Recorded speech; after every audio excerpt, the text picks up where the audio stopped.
하나님의 말씀 우리 함께 보겠습니다. 요한복음 10장 16절에서 21절입니다. 하나님의 말씀을 귀 기울여 들어주시기 바랍니다. 또 이 무리에 들지 아니한 다른 양들이 내게 있어 내가 인도하여야 할 터이니 그들도 내 음성을 듣고 한 무리가 되어 한 목자에게 있으리라. 내가 내 목숨을 버리는 것은 그것을 내가 다시 얻기 위함이니 이로 말미암아 아버지께서 나를 사랑하시느니라. 이를 내게서 빼앗는 자가 있는 것이 아니라 내가 스스로 버리노라. 나는 버릴 권세도 있고 다시 얻을 권세도 있으니 이 계명은 내 아버지에게서 받았노라 하시니라. 이 말씀으로 말미암아 유대인 중에 다시 분쟁이 일어나니 그 중에 많은 사람이 말하되 그가 귀신 들려 미쳤거늘 어찌하여 그 말을 듣느냐 하며 어떤 사람은 말하되 이 말은 귀신 들린 자의 말이 아니라 귀신이 맹인의 눈을 뜨게 할 수 있느냐 하더라. 아멘. 지난주에 원래 18절까지 다 봤다고 생각했는데 한 절을 16절이 굉장히 중요한 구절인데도 불구하고 좀 지나간 것 같아서 16절부터 다시 시작하려고 합니다. 16절 시작이 이렇죠. 또 이 우리에 들지 아니한 다른 양들이 내게 있다. 이 우리라는 것이 있죠. 이 우리라는 것은 지금 예수님께서 계속 이야기하고 있는 예수님이 부르신 그 양이 있는 것이고 양과 함께 어떻게 보면 절도와 강도인 그런 사람들이 함께 들어있는 그 무리를 이야기하고 있는 것입니다. 보통은 대부분 그렇게 생각하는데 그렇지 않고 어떤 사람들은 어떤 학자들은 그냥 예수님께서 부르신 양들, 우리 안에 있는 양들이라고 생각하는 경우들이 있습니다. 근데 그것보다는 처음에 말씀드린 것처럼 이 절도와 강도인 그런 사람, 그런 양들과 하나님께서 부르신, 예수님께서 부르시는 그 양이 함께 있는 우리라고 생각하는 것이 훨씬 더 가까울 것 같아요. 왜냐하면 우리 현실 안에서도 이 교회에 있다고 해서 교회에 있는 것 자체가 구원을 얻는 것은 아니고 하나님의 음성을 듣고 있는 것이 아니라 이 안에도 이리와 양이 함께 있는 것을 분명히 알 수 있죠. 예수님께서도 비유로 얘기하실 때 알곡과 쭉정이가 여기 같이 있는데 가라지를 뽑을까요? 쭉정이를 뽑을까요? 그랬더니 그냥 두어라고 얘기하십니다.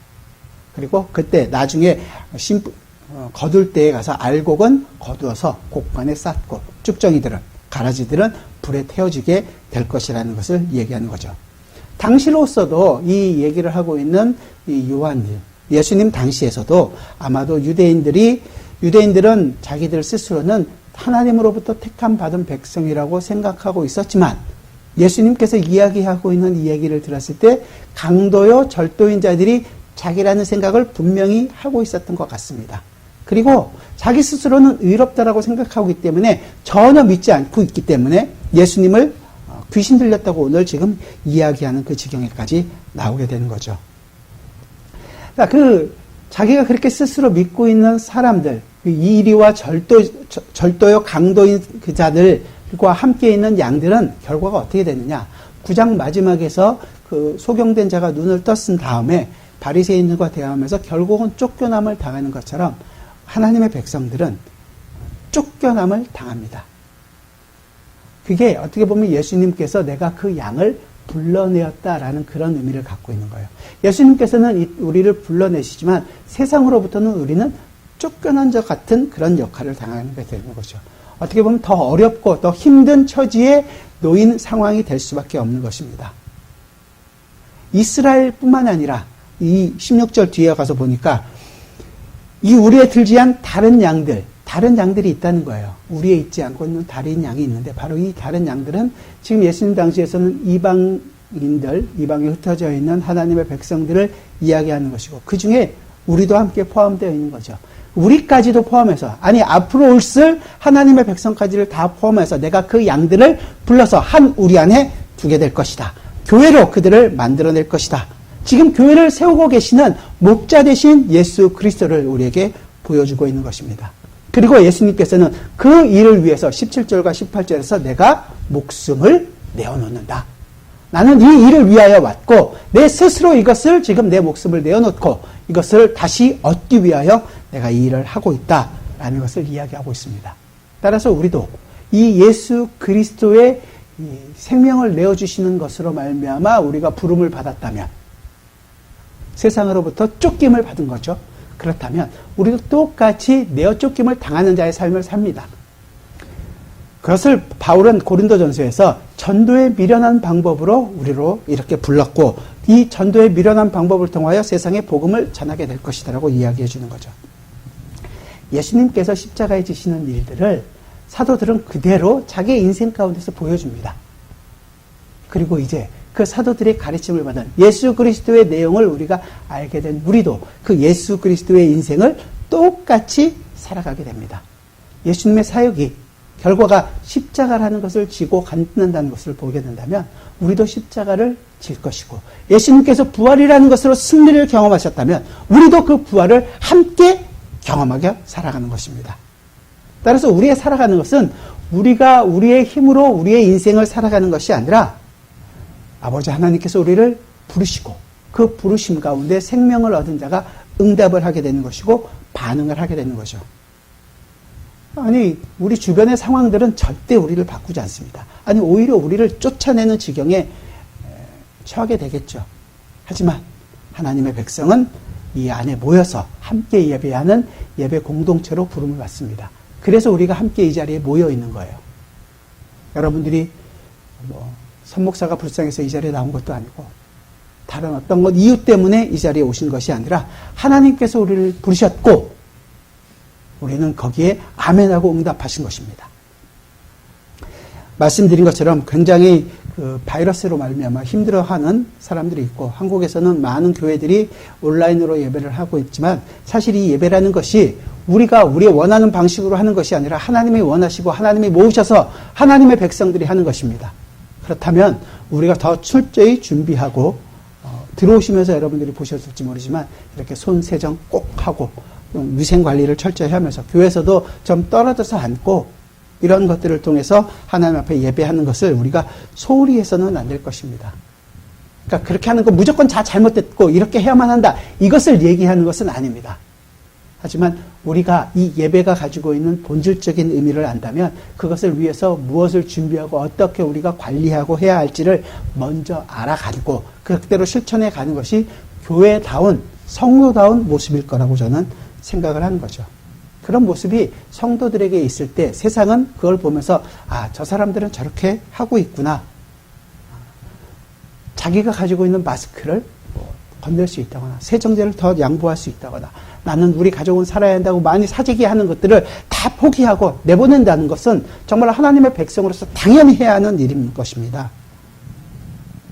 이 예배라는 것이 그저 그냥 우리가 모이고 싶어서 모인 것이 아니라 하나님이 부르시고 하나님이 영광 받으시기에 우리가 이 자리에 나왔다는 것을 그 감격과 기쁨을 놓쳐서는 안 될 것입니다. 온라인으로 예배하는 것보다는 어렵고 힘들지만 우리는 그래도 하나님의 은혜에 감격하겠습니다 라고 이야기하는 것이 훨씬 더 좋겠죠.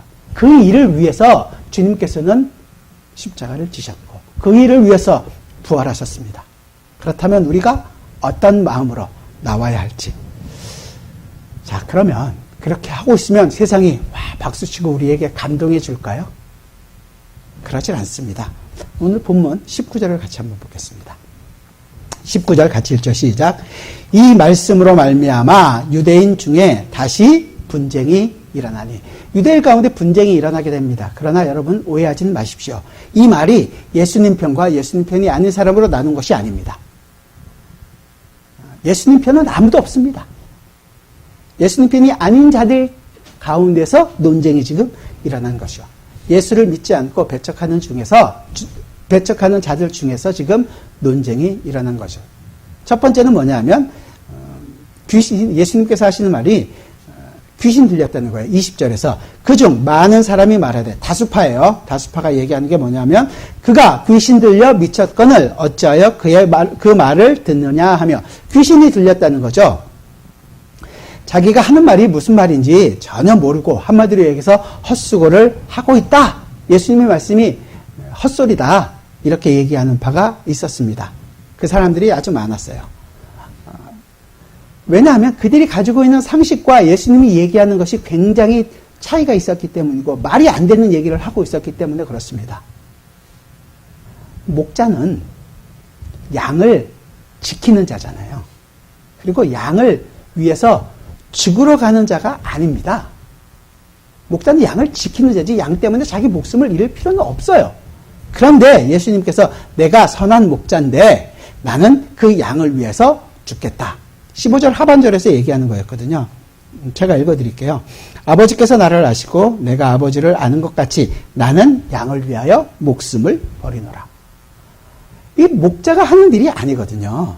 그러니까 그가 하는 말은 들을 필요가 없다. 그는 지금 귀신이 들려서 정신이 없어서 아무 말이나 그냥 짓거리고 있는 것이다. 이래서 귀신 들렸건을 이렇게 얘기하고 있는 것입니다. 지금 당장 일어나고 있는 일뿐만이 아니라 좀 지난 일들까지 생각해 보면 더 심각해지죠. 예수님께서 아주 의도적으로 안식일에 병자를 고칩니다. 이 지금 시각장애인의 눈을 뜨게 한 것도 안식일이었어요. 그것뿐만이 아니라 좀 더 지나가서 5장에 보면 38년 된 병자를 고칩니다. 베데스다 연못가에 가서 고쳐주시는 일이 있었습니다. 그것도 안식일이에요. 일부러 그렇게 하면서 안식일에는 도저히 하면 안 되는 일을 예수님께서 친히 하시면서 그러다 보니까 유대인들 속에서는 그가 하고 있는 것은 미쳤기 때문에 이런 일을 하는 것이다. 전혀 할 수 없는 일을 하고 있다는 거죠. 그래서 정신 나가서 자기가 하는 말이나 행동이 무엇인지를 알지 못하고 지금 행동하고 있다. 얘기하고 있는 것입니다. 하지만 이 얘기 안에는 그들이 마음속 깊이 갖고 있는 또 다른 의미가 있었습니다. 왜냐하면 지금 예수님과 얘기하고 있는 이 바리새인들, 율법사들, 유대인들, 서기관들에게는 예수님께서 그들을 향하여 하고 있는 말이 있었습니다. 직접적으로 얘기하고 있지 않지만 예수님께서 하고 있는 말이 자기한테 하고 있는 말이라는 것을 그들은 금방 알 수 있었습니다. 뭐라고 얘기했냐면 처음 시작인데요. 10장 1절과 2절을 읽어드릴게요. 내가 진실로 진실로 너희에게 이르노니 문을 통하여 양의 우리에 들어가지 아니하고 다른 데로 넘어가는 자는 절도며 강도요 문으로 들어가는 이는 양의 목자라. 문으로 들어가는 자만 양의 목자이고 그렇지 않고 가는 사람들은 절도요 강도다. 그 얘기가 자기에게 하고 있는 말이라는 것을 그들은 금방 알았습니다. 그리고 기분이 무척 상해 있었죠. 바리새인들도 이 양에 관심이 아주 많았습니다. 그들은 이스라엘에 있어서 사회 지도층 인사였고 당연히 백성들을 잘 이끌고 백성들을 잘 양육하고 싶었습니다. 가짜가 아니라 진짜로요. 정말로 마음속 깊이 그러고 싶은 마음이 있었습니다. 그런데 그들이 가지고 있는 이유와 목적이 예수님과는 완전히 다른 것이었죠. 예수님은 나는 그 양을 위하여 자기 자신을 내어준다. 죽을 뿐이라고 얘기했지만 이 바리새인들, 유대 지도자들은 그 양을 통해서 자기 배를 불릴 걸로 생각을 하고 있었던 것입니다. 아니, 양을 열심히 치는 것이 자기 배가 불러진다라는 것을 그냥 온다라는 것을 몸소 다 알고 있었던 사람들이었습니다. 그 양들로 말미암아 자기가 먹고 사는 자들이었죠. 이것을 우리가 지난주에 본 것처럼 사꾼이다. 사꾼이 원래 사꾼 의미 자체가 아니라 사꾼으로서 갖고 있는 그 내용 자체가 본질적으로 그들은 약점을 갖고 있었다는 것이었죠. 예수님과 완전히 다른 것이었습니다. 따라서 그들의 관심은 양들이 먹고 자랄 수 있는 푸른 초장, 맑은 물 그런 것이 아니라 그 양을 그렇게 먹여서 그 양으로부터 얻어낼 수 있는 것. 젖을 짠다든지 그 젖으로부터 치즈를 만든다든지 그 양의 털을 깎아서 양털로 해서 얻어질 수입이라든지 나중에는 고기까지도 배불리 먹을 수 있는 그리고 양을 돌봄으로 말미암아 다른 주인으로 받을 자기 그 싹 월급에 관심이 훨씬 더 많았던 것이었습니다. 그러니까 당연히 그들의 관심은 하나님의 말씀이 아니라 자기들이 누릴 수 있는 것, 자기들이 지금 손으로 잡을 수 있는 것, 눈에 보이는 것, 자기가 자랑하고 자기가 얼마나 괜찮은 목자인지를 증명하는 것이었습니다. 자기 배를 부르는 것에만 관심이 있었다는 것이죠. 이걸 이 교회에 그대로 대입할 수 있을 텐데요. 여러분의 영혼과 그 생명에는 솔직히 관심이 있다고 얘기를 하죠. 하지만 그것이 아니라 눈에 보이는 어떤 교회라는 조직체, 공동체라는 것에 관심을 가지는 것입니다. 여기서의 교회가 여러분들 한 사람 한 사람을 우리는 지금 성도, 교회라고 얘기하는데 그것을 얘기하는 것이 아니라 조직적인 교회 말하는 거예요. 이름을 걸고 있는 이 간판을 내건 이 교회를 말하는 거죠. 이 바리새인이나 율법사들 입장에서 말한다면 율법으로 대표되고 있는 성전을 중심으로 해서 운영되고 있는 그들 체계가 중요했던 것이었습니다. 율법의 힘으로 다스리고 그 율법을 지킴으로 의롭다함을 받을 수 있다고 생각했던 그것이 자기의 자랑이고 그것이 자기들의 힘이었어요. 그리고 이건 그들만의 문제가 아니라 우리도 똑같이 아주 중요합니다. 교회 오면 이 교회를 사랑하고 교회를 지키려고 합니다. 성도보다는 교회라는 어떤 조직체, 어떠한 체계, 여기 가지고 있는 여러 가지 내용들, 그것을 통해서 우리가 얼마나 성장하고 있는가, 이런 것들로 사랑하고 지키려고 많이 하죠. 내가 얼마나 열심을 내고 있는가. 우리는 지금 교회를 옮길 이유도 지금 별로 아직은 없고 하지만 만약에 우리가 사람이 많아서 교회를 옮긴다, 그런 일들이 많잖아요. 쉽게 얘기해서 소위 이야기하고 있는 성전 건축, 그런 말이 왜 나왔는지 저는 알지 모르겠지만 건물을 짓는 데 있어서 사람들을 많이 동원하고 열심을 부리게 합니다. 그리고 마지막에 어떻게 해요? 이 성전을 하나님께 봉헌한다고 얘기하면서 자기들끼리 감사패 주고받고 이만큼 하신 목사님, 이만큼 하신 장로님, 집사님 서로 영광을 받고 기뻐하고 박수치고 밥 먹고 끝납니다. 무조건 다 나쁘다는 것이 아니라 그렇게 하면서 이 일을 왜 하는지에 대한 이유와 그 일을 통해서 내가 어떻게 하나님 앞에서 자라가야 하는지에 대해서는 전혀 생각하지를 못한다는 것이고, 이 건물이, 이 조직이 하나님께 이렇게 커졌으니까 하나님께 당연히 영광이 될 거라고 생각을 하는 것입니다. 이 교회는 하나님이 이끌어 가시는 하나의 방편일 뿐이에요. 이 안에서 양을 돌보게 하기 위해서 우리에게 목사라는 직분도 주시고 섬길 수 있는 집사라는 직분도 주시고 다스릴 수 있는 장로를 허락하셨을 뿐입니다. 목사와 장로를 위해서 양을 보내신 것이 아니라 양을 위해서 이 직분이 필요하단 말이에요. 그런데 우리가 가지고 있는 굉장히 오해가, 목사는 그래도 하나님과 조금 더 가까이 있고 하나님으로부터 직접 말씀도 더 많이 보고 그러니까 더 많은 복도 누리고 있지 않을까. 목사가 대신 나를 위해서 기도해 주면, 소위 이야기하고 있는 목사가 중보 기도를 하면 더 큰 복과 응답을 얻지 않을까라는 생각들을 많이 합니다. 중보자는 오직 한 분이시요 예수 그리스도 뿐입니다. 더 이상 우리에게는 중보 기도라는 것은 없습니다. 그런데도 그런 생각을 훨씬 많이 하세요. 목사의 기도는 하나님께서 들으십니다. 더 친해서가 아니라 성도이기 때문입니다. 목사만 성도가 아니라 여러분 모두도 성도이기에 하나님의 백성의 기도를 하나님은 항상 들으십니다. 제발 그러니까 식사 자리에 가서 목사님이 기도해 주셔야 된다는 얘기는 하지 마세요. 압니다. 같이 구하고 하는 것은 당연하죠. 하지만 목사가 더 친하기 때문에 요구하는 것에 대해서는 저는 좀 단호하게 거부하는 편입니다. 그렇다고 해서 안 시키시면 또 삐질 수도 있으니까 이건 뭐 하라는 거야 말라는 거야. 우리도 사실은 이 교회라는 이름을 내어놓고 내가 먹고 살 수 있는 방편들, 어떻게 하면 편안하게 살 수 있을까, 이런 것들을 구할 때가 많이 있습니다. 그래서 하나님의 이름으로, 예수 그리스도라는 이름을 동원해서 내 먹거리로 삼으려고 할 때도 있죠. 좋은 믿음을 보여서, 내 열심을 보여서 이렇게 하면 하나님께서 나에게 복을 주실 것이다. 교회가 사람들이 많고 그러면 여러 가지 프로그램들이 많이 생깁니다.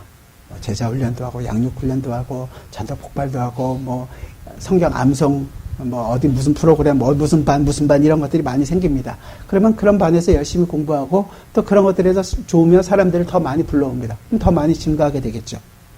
야, 이걸 보니까 이렇게 하는 것이 훨씬 더 하나님의 역사가 일어나는 것이구나, 이렇게 생각을 많이 해요.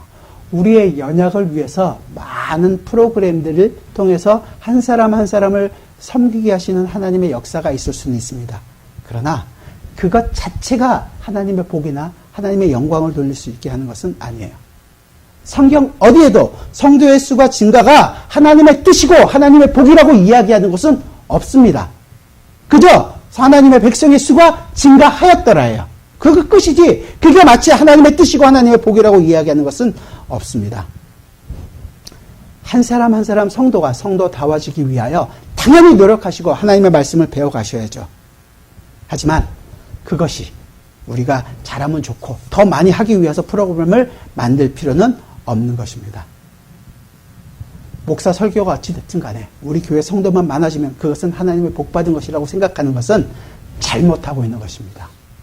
그것이 목사의 설교가 그 모든 가르침이 예수 그리스도를 증거하고 있고 예수 그리스도로 말미암아 힘을 내게 하는 것이라면 그것이야말로 사람이 많든 적든 간에 하나님의 그 하늘의 영광이 우리 모두 사람에게 나타나게 될 것입니다. 지금 말씀드린 모든 내용들이 성경이 이야기하고 있는 하나님의 나라가 아니라 우리가 만들어 놓은 교회 조직을 믿고 살아가는 겁니다. 조직된 교회를 믿고 그 가르침을 따라가는 거죠. 우리가 정신을 차려야 하는 것이고 다른 어떤 잘못된 가르침에 속지 않도록 여러분의 눈과 귀를 활짝 열고 분명히 보셔야 됩니다. 혹시 제가 그런 자리로 간다면 여러분들은 단호하게 얘기하셔야 될 필요가 있는 것입니다. 정신 차리세요! 그것이 정말로 하나님의 말씀입니까? 그러기 위하여 여러분들이 스스로도 노력도 하셔야 되는 것이고 목사는 제가 단언하는데 여러분들을 위해서 저는 십자가를 지지 않습니다. 우리를 위해 죽으신 분은 오직 한 분, 예수 그리스도뿐입니다. 저도 그 예수 그리스도의 십자가를 붙듭니다. 그리고 그 목사는 예수 그리스도의 십자가만을 전할 뿐입니다. 여러분과 똑같이 그 은혜로 살아가는 자라는 것 잊지 마시고 함께 예수 그리스도의 그 십자가가 우리의 마음속에 느껴지고 우리가 알게 되었을 때 감격하고 감사하고 함께 영광을 돌리는 삶을 살아가야 할 것입니다. 교회를 키우는 데만 관심을 갖고 있다면 아틀란타 남북교회는 좀 커야 하긴 하겠죠. 하지만 크는 데에 관심이 있는 것이 아니라 사실은 우리가 어떻게 그리스도로 인하여 기뻐하고 있는가. 혹 저희 교회처럼 이렇게 인원이 작고 하는 사람들은 이런 얘기들을 가끔 해요. 저희는 양보다 질입니다. 우리가 얼마나 하나님의 말씀으로 무장하고 있는지 아십니까? 열심히 하려고 합니다. 말씀 열심히 배우고 열심히 기도하고 있습니다. 참 잘하셨습니다. 그래서 우리가 무조건 좋은 교회냐 그런 오해를 하실 때가 있어요. 이게 사실 유혹이거든요. 솔직한 얘기로 교회가 질이 좋아져서 뭐 하게요? 질 좋은 군사 돼서 뭐 하시려고요? 질이 좋다라는 것은 사실은 예수 그리스도의 은혜로 말미암아 산다라는 것 아니겠습니까? 그리고 그 예수 그리스도의 삶이 내 삶 가운데에서 정말로 잘 드러나는 것, 그게 기쁜 거죠. 여러분이 매일매일의 삶 가운데서 예수 그리스도와 함께 죽고 매 순간 십자가를 지는 삶을 살아가고 있을 때, 그래서 콧물 범벅이 돼서 주님 앞에 나와서 주님 왜 이렇게 힘이 듭니까? 왜 이렇게 죽겠습니까? 하지만 내가 오늘도 힘을 내겠습니다. 그게 진짜 기쁨이죠. 그게 진짜 질 아니에요? 우리가 얼마나 좋은 프로그램을 하고 있는가? 우리는 도르트 신조도 하고 있고 우리는 얼마나 열심히 성경을 공부하고 있는가? 이게 우리의 자랑이 되어서는 안 될 것입니다. 결국은 질이나 양이나 똑같이 우리는 우리 스스로가 얼마나 잘 괜찮은 성도인가를 보여주고 싶어하는 그 유혹 앞에 있게 되는 거예요. 성도는 이 세상에 대하여 끝까지 섬기는 자리에 있는 사람들입니다. 우리끼리 그냥 섬기고 잘하고 좋아하고 끝나는 것이 아니라 여러분의 삶의 현장에서, 사회에서, 가정에서 십자가를 지는 삶, 자기를 부인하는 삶이 나와야 되는 것입니다. 힘들죠. 맞는데 그것을 져야 하니까 어렵죠. 그래서 기도를 하게 되는 것이고, 그래서 더욱더 주님을 의지하게 되는 것입니다. 그걸 누가 알아줍니까? 이 안에서 서로 풀고 서로 이해하고 격려하고 가는 것이 바로 성도의 모습이고 이 교회다워지는 것입니다. 질이니 양이니 이런 것을 따질 때가 아니란 얘기예요. 예수를 사랑하며 살기로 다짐하고 약속한 여러분들입니다. 그 길이 힘들다는 것을 서로 알기 때문에 서로 위로하기 위하여 이 자리에 모인 것입니다. 그리고 오늘은 이렇게 성찬을 통해서 내가 예수 그리스도로 말미암아 힘을 먹고 그것으로 말미암아 살아가는 사람이구나 라는 것을 우리가 눈으로 직접 경험하게 되는 것입니다. 유혹이 많고 넘어질 일들이 많기 때문에 말씀을 드리는 거예요. 그래서 나는 그래도 깨끗하고 나는 잘하고 있다. 나는 괜찮겠지가 아니라 모든 상황 속에서 내가 얼마나 많은 유혹 앞에 있는지를 알고 주님이 나를 이끌어가지 않으면 안 됩니다를 고백하면서 사셔야 합니다. 두 번째 보면 이제 첫 번째 내용이었다면 두 번째 분쟁이 일어난 내용들이 있습니다. 21절을 우리 같이 한번 볼까요? 같이 읽어보겠습니다. 어떤 사람은 말하되 이 말은 귀신 들린 자의 말이 아니라 귀신이 맹인의 눈을 뜨게 할 수 있느냐 하더라. 어떤 사람, 소수의 의견인 것 같아요. 두 번째 사람들은 이게 기적이 일어났던 거죠. 맹인이 눈을 떴는데 이 눈을 뜨게 하는 것을 보니까 귀신이 하게 하는 일은 아니라는 것입니다. 그래서 예수를 믿는다는 것이 아니라 이들이 가지고 있는 것은 기적만을 바라보고 있는 것이었습니다. 기적을 사랑하는 거죠. 어떤 한 목사님이 계셨어요. 목사님이 목회를 하는데 너무 이제 힘이 들어갖고 당장 렌트비를 낼 돈이 없어갖고 몇 달이 빌리고 이제 이번 달까지 안 내게 되면 이 건물을 놓고 나가야 되는 그런 상황입니다. 하나님께 기도합니다. 열심히 기도하고 있는데 마침 그 길을 지나가던 어떤 분이 갑자기 이 교회에 들어와서 렌트비에 해당하는 그 연보를 헌금을 하고 가신 거예요. 이야, 하나님의 은혜가 내 기도를 하나님께서 들어주셨구나. 문제를 해결하고 열심히 해서 성장하게 되었더라. 좋은 간증이죠. 여기에 뭐가 문제가 있겠습니까? 아무런 문제가 없어 보입니다. 정말로 그렇게 생각하세요? 저는 하나님이 그렇게 하실 거라고 생각할 수 있습니다. 분명히 그럴 수 있을 분이라고 저는 생각합니다. 그러나 그래서 하나님이 어떤 분이신지가 증명이 됩니까? 하나님을 내가 얼마나 사랑하게 되었는지를 알지 못한다면 이것은 뭔가 좀 잘못이 있는 것입니다. 왜냐하면 이렇게 생각해 보세요. 베드로라는 제자를 여러분들이 아시죠? 이 베드로가 그냥 렌트비 돈 얻는 것뿐만이 아니라 이 베드로는 물 위를 걸었던 사람이에요. 예수님께서 물 위를 걸어오실 때 나도 거기를 걷겠습니다. 물 위를 걸었어요. 우리 중에 물 위를 걸어본 사람이 있나요? 방법은 압니다. 한 발이 빠지기 전에 다른 발을 옮기면 돼요. 그럴 수가 없어서 문제죠. 그런데 베드로는 물 위를 걸었어요. 그 물 위를 걷는 그 기적을 직접 체험했음에도 불구하고 예수님을 부인했습니다. 아니, 저주하고 돌아섰습니다. 도망가 버렸습니다. 용기도 있고 스스로도 할 수 있다고 생각했습니다. 그러나 그는 3번이나 주님을 부인했습니다. 성경에 기록되어 있는 것을 모든 것을 다 알고 생각하고 있지만 오병이어를 통해서 예수님이 주신 떡과 그 고기를 먹었음에도 불구하고 그 유대인들은 예수님을 십자가에 못 박아라 외쳤던 사람들이었습니다. 여러분의 인생 가운데서도 정말 어쩌면 기적 같은 일들을 체험하실 수 있었을 것입니다. 그러나 그것만으로는 예수 그리스도를 따를 수가 없습니다. 내 결단과 내 경험과 내 노력으로 내 인간성으로는 하나님을 따를 수가 없는 사람들입니다. 기적을 경험해도 무리를 걸어도 예수를 부인하는 사람들입니다. 따라서 기적이라고 해서 모든 것이 다 좋은 것이라고 그렇게 생각하는 것을 버리셔야 할 것입니다. 우리가 지금 이 자리에 온 것은 하나님의 놀라운 섭리와 은혜로 말미암은 것입니다. 정말로 어떻게 보면 기적과도 같은 일이죠. 우리가 이 자리에 온 것은 예수 그리스도의 십자가 때문에 우리가 이 자리에 왔습니다. 그것을 잊어서는 안 될 거예요. 기적 때문에 어떤 내 문제가 해결됐기 때문에 그래서 우리가 있는 것이 아니라 예수 그리스도께서 우리를 위하여 죽으시고 부활하시고 새로운 생명을 주었다라는 그 내용이 우리에게 있는 것입니다. 그러나 혹 기적을 경험했다면 그 기적 속에서 우리가 알아야 한 하나님의 손길과 하나님의 은혜가 무엇인지를 바로 알아야 될 것입니다. 하나님께서 왜 그런 기적을 허락하셨는지를 생각하시라는 얘기예요. 내가 얼마나 내 신앙이, 내 믿음이 연약하면 하나님이 그런 방법을 통해서라도 나를 데려가시려고 하는가? 나의 연약함을 아시란 말이죠. 내가 여러 번 기도했더니 모든 기도를 하나님께서 다 응답해 주셨다. 얼마나 내 신앙이 연약하면 그걸 다 들어주셔야 되냔 말이에요.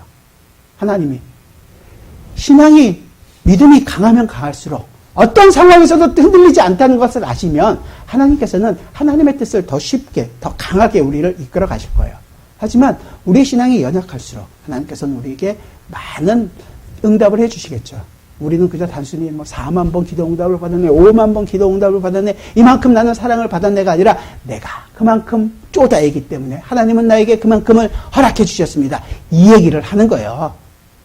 우리가 응답 받을 만한 조건이 있어서 하는 것이 아니라 그 모든 상황 속에서 하나님의 뜻을 하나님께서는 우리 인생 가운데에서 이루어가고 계십니다. 우리는 오히려 하나님을 부인하고 모든 그 기적과 모든 상황 속에서도 우리는 그걸 경험했음에도 불구하고 하나님을 떠나는 죄인이었단 말이죠. 그럼에도 불구하고 하나님께서 우리에게 은혜를 베푸셨고 하나님의 사랑이 지금 우리에게 주어진 것입니다. 우리가 얼마나 죄인이라는 것을 하나님은 너무도 잘 아심에도 불구하고 아들을 보내시고 아들의 율법을 온전히 순종하게 하시고 십자가에 죽게 하신단 말이에요.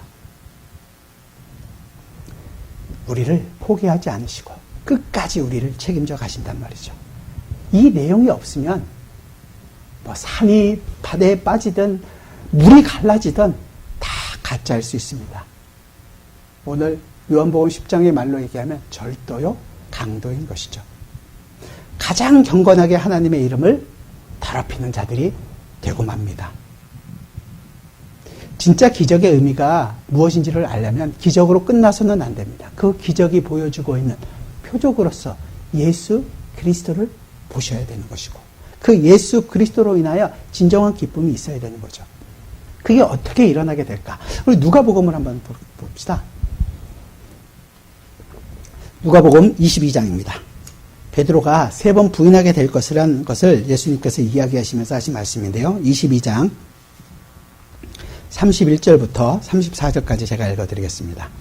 시몬아 시몬아 보라 사탄이 너희를 밀가부로 하려고 요구하였으나 그러나 내가 너를 위하여 내 믿음이 떨어지지 않기를 기도하였노니 너는 돌이킨 후에 내 형제를 굳게 하라. 그가 말하되 주여 내가 주와 함께 오게도 죽는 데도 가기를 각오하였나이다. 이르시되 베드로야 내가 내게 말하노니 오늘 닭 울기 전에 내가 3번 나를 모른다고 부인하리라 하시니라.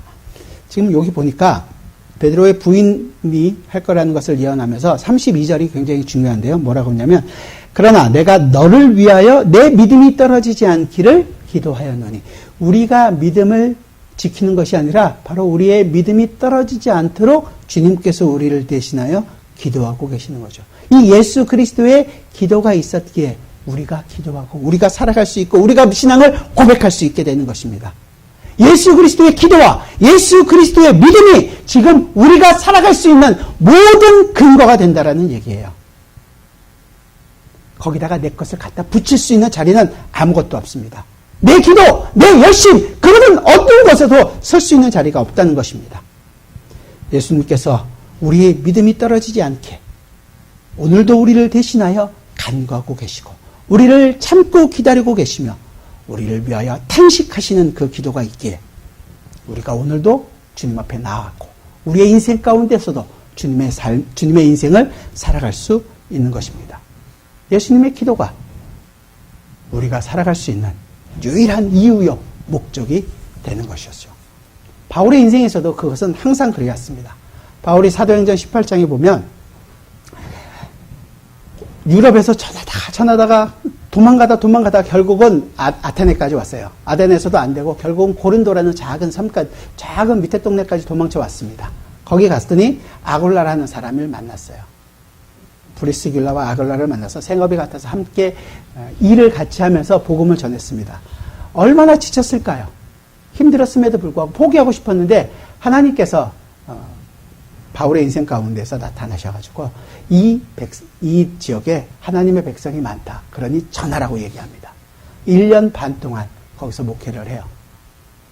고린도 교회에 아마 바울이 굉장히 많은 애정을 갖고 있었던 것 같아요. 우리가 알고 있는 것만 해도 바울이 이 고린도 교회에 4번의 편지를 썼습니다. 물론 우리가 지금 가지고 있는 편지는 2개밖에 없어요. 그러나 편지를 쓴 것은 4번을 썼다는 거예요. 더 있을 수도 있습니다. 근데 우리가 알고 있는 것은 4번이죠. 보고 있는 건 2개고 무척 어렵긴 하지만 사실은 그만큼 애정을 쏟았던 것이었습니다. 근데 제가 얘기 드리는 것은 하나님께서 생각할 때 이 성 안에 내 백성이 많다면 하나님께서 하시면 되는데 왜 굳이 바울이라는 사람을 쓰냔 말이죠. 그 1년 반 동안 일을 해나가면서 그래서 지금 고린도 교회가 뭐 커졌나요? 그런 건 아닐지라도 왜 그 일을 하시냐 말이죠. 그 바울의 인생 안에서 하나님께서 어떻게 역사하셔서 하나님의 일을 이루어가고 계시는가를 바울의 삶 가운데서 보게 하시는 것입니다. 또한 우리가 그것을 보면서 우리의 인생 가운데서도 하나님이 역사하셔서 하나님의 나라를 지금도 이루어가고 계시는구나 라는 것을 알게 하는 거예요. 우리가 무슨 큰 일을 해서 하나님 영광 받으시는 것이 아니라 우리가 어디 가서 선교 헌금을 많이 하고 선교지에 나가서 열심히 했기 때문에 거기에 복음이 전파되는 것이 아니라 우리를 사용하셔서 하나님의 백성을 부르시고 우리가 하나님의 백성 안에서 누려야 할 기쁨을 누리게 하신다는 것입니다. 그 일을 위하여 지금도 복음을 전하기도 하시고 여러분들이 그 복음에 반응하기도 하시는 것이죠. 그래서 이게 사실은 이 안에서 이루어지는 우리가 얼마나 놀라운 일을 한 것이 아니라 그 안에서 하나님의 뜻이 우리 삶 가운데서 이루어지고 있다는 것을 알게 되는 것입니다. 왜냐하면 우리는 우리 욕심으로 가득 차 있기 때문에 그래요. 우리 것들을 이루어가고 더 커지는 것을 훨씬 더 좋아합니다. 디모데전서를 제가 읽어드릴게요. 찾지 마시고요. 디모데전서 6장인데요.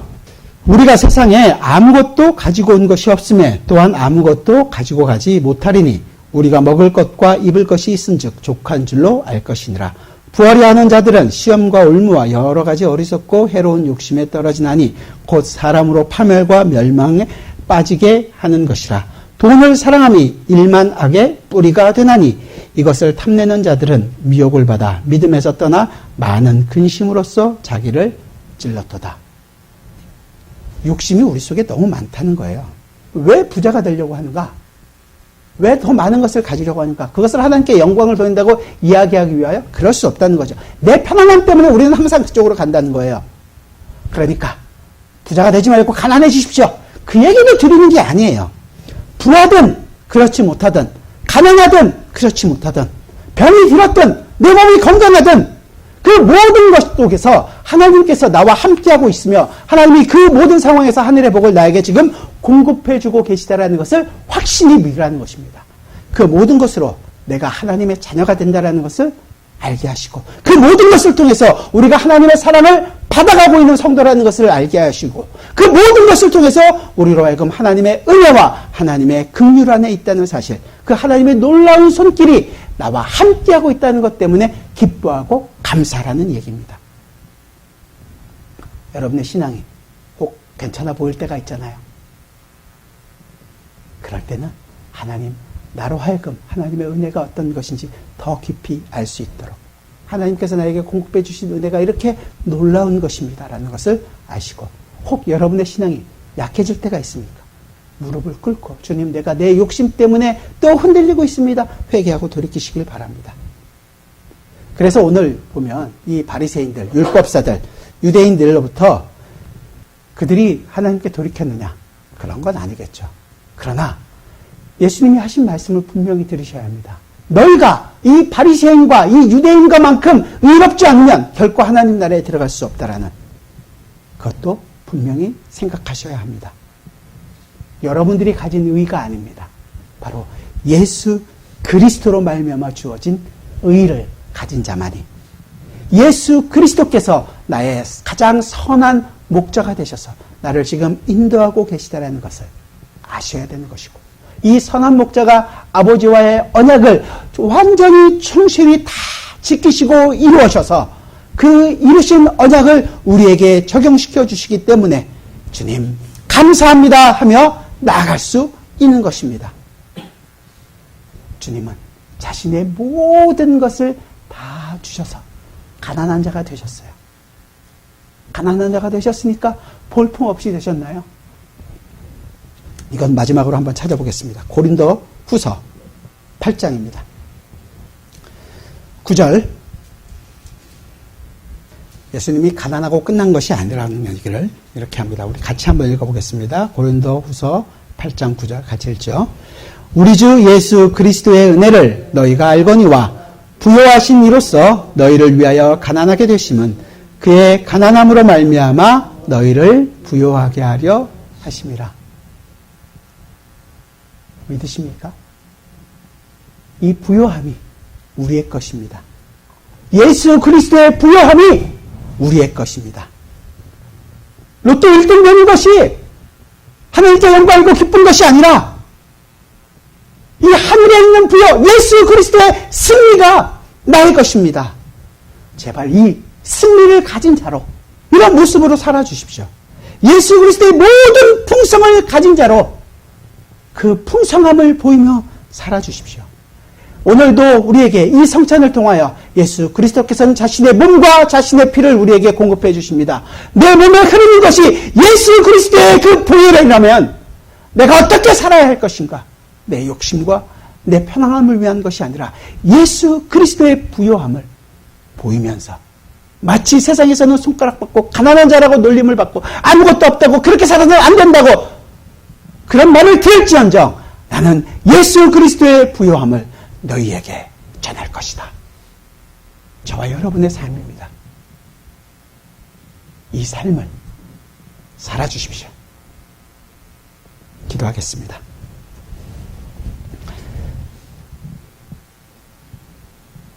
우리에게 영광과 승리의 기쁨을 주시기 위하여 우리를 대신하여 가난하게 되신 그 죽음의 자리에 내려가신 예수 그리스도를 바라봅니다. 주님이 그렇게 가난하게 되심으로 끝나는 것이 아니라 아버지 하나님께서는 그를 살리셨고 영광 가운데 앉으신 것을 또한 저희가 바라봅니다. 그 하늘의 영광을 이제 우리가 얻게 되었사오니 주여 우리로 이 영광 안에서 기쁨의 삶을 살게 하여 주옵소서. 세상의 어떤 유혹과 시험 앞에서도 우리 것으로 우리 자신을 증명하는 인생이 아니라 예수 그리스도의 십자가를 증거하고 예수 그리스도의 십자가가 나의 인생이라는 것을 보이며 예수 그리스도의 부활이 나의 부활이라는 것을 함께 보이며 살아갈 수 있는 주님의 백성들이 되게 하여 주옵소서. 예수 그리스도의 이름으로 기도드리옵나이다. 아멘.